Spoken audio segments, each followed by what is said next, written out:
सकाळी तुमच्या मित्राचे 10 फोन येतात, व्यायामाला ये, तरी तुम्ही जात नाहीत. आणि रात्रीच्या टायमाला साधा मिस कॉल बी आला मित्राचा तरी बी तुम्ही बाहेर पळतात.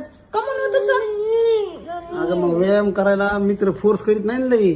नुसतं म्हणतो व्यायाम करायचं आणि संध्याकाळी बसलं का माल मारायला इतका फोर्स करतो मित्र, तुला माझी शपथ आहे खेळवाच लागेल. इतका मानपणा असतोय की मी त्या मानपणा पुढे हरतो बघ आणि मग प्यायला बसतो. असं आहे का? हा. तरी म्हणलं घोडं कुठं पेंड खातंय. म्हणजे सगळा मित्र दोष तुमच्या मित्राचाच आहे ह्याच्यामध्ये.